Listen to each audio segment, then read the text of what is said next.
He pulled the pin. What? He pulled the pin. Holy CRA dash. Run. Ross didn't need a second order. He took off. Crash. Tables and trays laden with an array of scalpels, forceps, and syringes tumbled to the floor. Bottles of anesthetic shattered on the ground as Ross and his fellow staff sergeant bolted to the doorway. They knocked over anything in their path, racing for their lives. Ross had fallen a step behind. He had been standing further from the door when Staff Sergeant Rogers alerted him, and it had taken him a second to process. Now, he was following Rogers full speed through the camouflaged netting and out into the arid Afghan sun. Run for cover. Rogers was screaming at the top of his lungs. All around, those within earshot looked up. Soldiers, civilians, and children took one glance at the two army medics running like madmen and immediately joined the fray. These people had lived here long enough to know not to question, just to react. Quickly. They didn't need to know why they were running, they just knew to run. Ross was running faster than he ever had in his life. He knew he could outrun the blast. Hand grenades only had an impact radius of about 16 feet. But shrapnel was the real worry. It could tear him apart, pierce his skull, sear his flesh. Every step he took further from the tent would give him a greater chance of survival.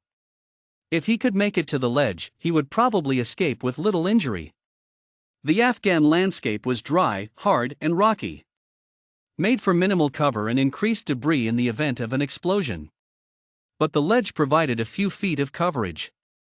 If he could make it far enough to jump down over the ledge and into the ditch beyond it, he would be fine. 50 more yards. He guessed he had about 8 seconds until it blew. He could make it. As he ran, he looked around himself, the images barely visible. Everything was broken up, distorted. He saw fragments of buildings, tents, and tanks fly by him. Dust flew everywhere as men, women, and children fled before him and followed behind him. Though his vision was blurred, sounds were clear. He could hear his heart beating, his boots thumping on the dirt below him, shouts of the troops and local families around him.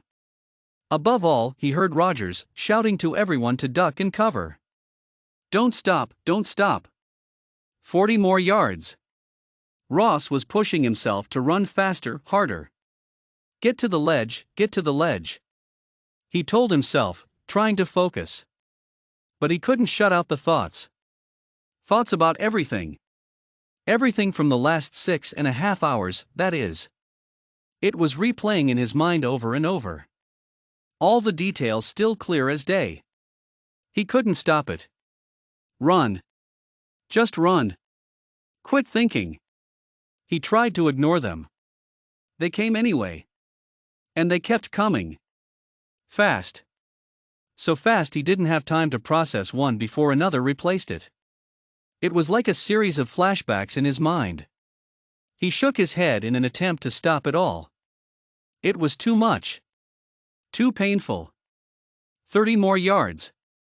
He tried to rid himself of the regret. And then one thought came which didn't immediately vanish. One he couldn't shake. It's my fault. As he ran, Ross replayed the last few hours in his head. He recalled the reconnaissance mission, his team trekking into enemy territory to gather intel. He remembered the feeling that something was wrong. He remembered ignoring it, thinking it was first mission nerves. And then he remembered the shot. He heard it. He looked to his right in time to see his best friend drop to his knees. Marcus, he yelled. He reached out to catch him, only to be met by the numb, vacant stare of a young Afghan boy. Keep going. Rogers' voice interrupted his thoughts. He turned now to his left to see Rogers herding others around him towards the ledge. He had been daydreaming. Sort of. Marcus was indeed gone. But it had happened 4 hours ago. Right before they were caught in the middle of a firefight with a group of Taliban soldiers. They killed Marcus. Then, after hours of intense fighting, they retreated. But what had it cost? Now Ross and his team were the ones running. 20 more yards. He was waiting for the sound of the explosion.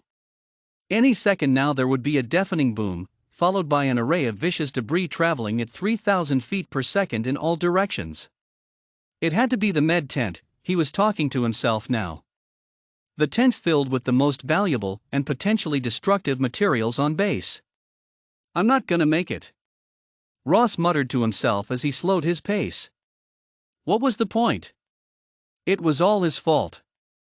What right did he have to live now? He was the one who didn't warn Marcus, his commanding officer.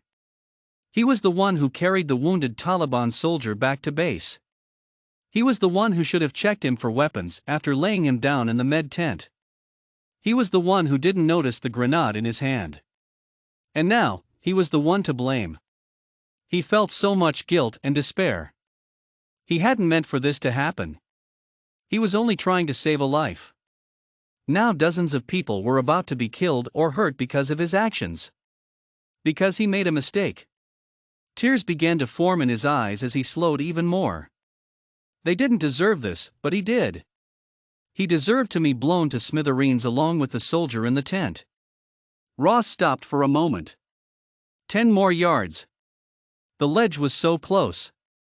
Straight ahead was Rogers, safe behind the ledge and surrounded by others who had also reached the ledge in time. He had poked his head up and was pointing at something and yelling. Ross couldn't hear what he was saying. It was a jumble of unknown words and sounds to him. He managed to turn around towards whatever Rogers was so vehemently pointing at. There, halfway between Ross and the tent, was a young girl. She stood frozen to the ground, crying. No.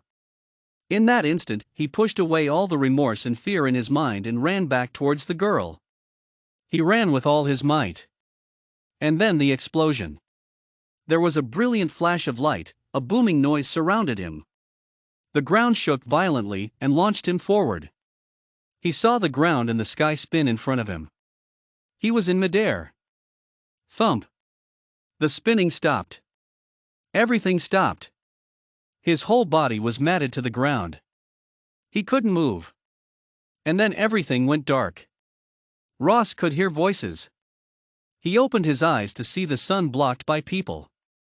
Someone was asking him something. He didn't know what they were saying. Someone else was touching him. It hurt. No. Stop it.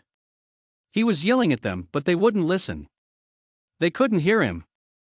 Oh no, stop, please. He wanted it quiet, he wanted stillness. He wanted the pain to stop.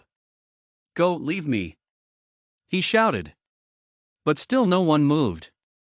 Stop, please, no, don't. It was useless, they kept torturing him. Everything was painful. The sounds, the movements, his body. It all hurt.